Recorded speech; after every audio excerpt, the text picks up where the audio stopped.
आज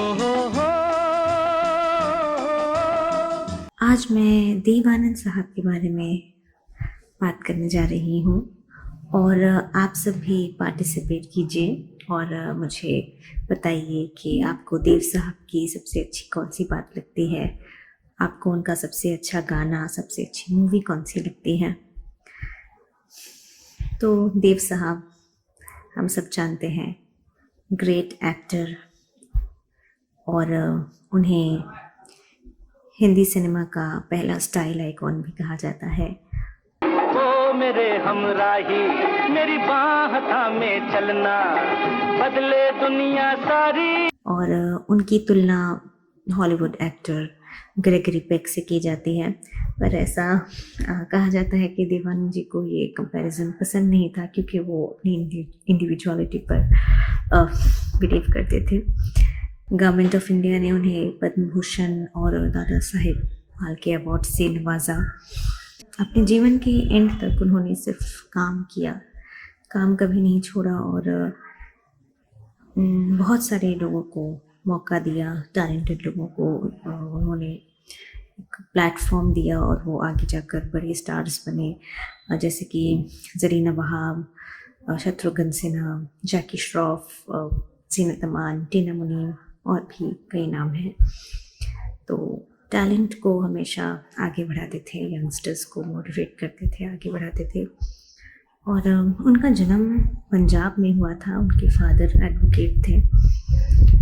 और देव साहब की जो बहन है वो शेखर कपूर जी की मदर है। और देव साहब के दो बड़े भाई थे,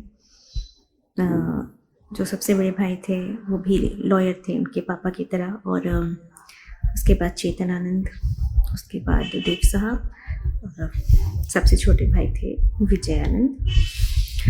और उन्होंने अपनी पढ़ाई लाहौर में की। लाहौर में पढ़ाई करने के बाद बीए किया था उन्होंने। बीए करने के बाद वो बॉम्बे शिफ्ट हो गए, और हाँ, नवकेतन का निर्माण भी भाइयों ने मिलकर किया था। तो बॉम्बे शिफ्ट हुए और बॉम्बे में जाकर उन्होंने इप्टा ज्वाइन किया, इंडियन पीपल्स थिएटर एसोसिएशन, जहाँ उनके भाई ऑलरेडी काम कर रहे थे।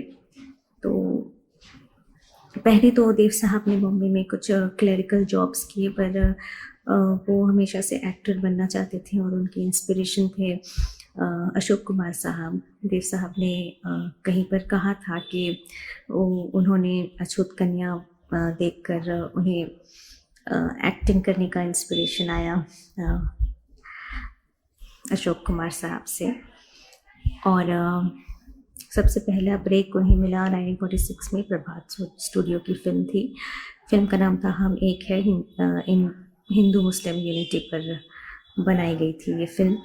और फिर 1948 में ज़िद्दी नाम की फिल्म में उन्हें मौका मिला, जो उनका एक मेजर टर्निंग पॉइंट रहा। ये फिल्म एक हिट साबित हुई, और इसमें अशोक कुमार जी ने ही उन्हें ब्रेक दिया था।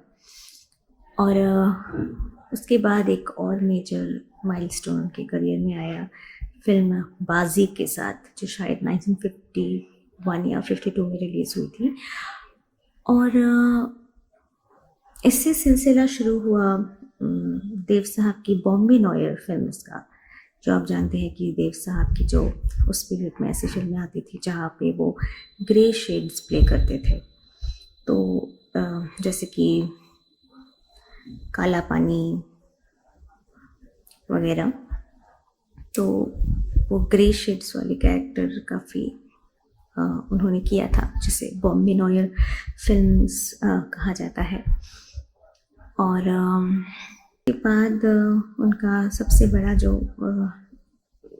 बड़ा माइलस्टोन, जो मेरा सबसे फेवरेट फिल्म है देव साहब जी का, वो गाइड, जो आर.के. नारायण साहब के नॉवल पर आधारित था। और इस फिल्म को तो नेशनल, इंटरनेशनल हर जगह से इस फिल्म को प्यार मिला, रिकग्निशन मिला, और एकेडमी अवार्ड्स में भी बेस्ट फॉरेन लैंग्वेज फिल्म के लिए ये फिल्म नॉमिनेट की गई थी। और 1970s में देव साहब ने डायरेक्शन की तरफ रुख किया। एंड बाय द वे बता दूं, उनका असली नाम धर्मदेव था। तो 70s में प्रेम पुजारी के साथ उन्होंने शुरुआत की, डायरेक्शन की। ये फिल्म उतनी बड़ी सक्सेस नहीं हुई, लेकिन हरे रामा हरे कृष्णा बहुत बड़ी सक्सेस हुई। और इस फिल्म में वो जहीदा को लेना चाहते थे,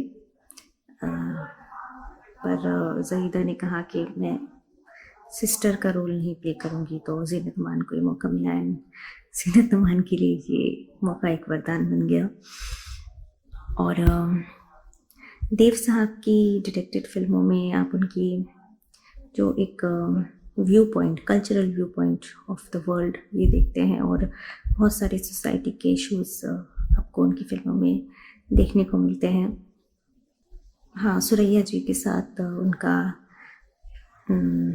उनके लव स्टोरी के बारे में आप सब जानते हैं कि कैसे देव साहब ने उन्हें एक बार एक गिरती हुई, पानी में गिरती हुई बोट से बचाया था, और फिर उनका अफेयर शुरू हुआ। बट सुरैया जी की नानी इस रिश्ते के खिलाफ थी, क्योंकि रिलीजन वाज द इशू।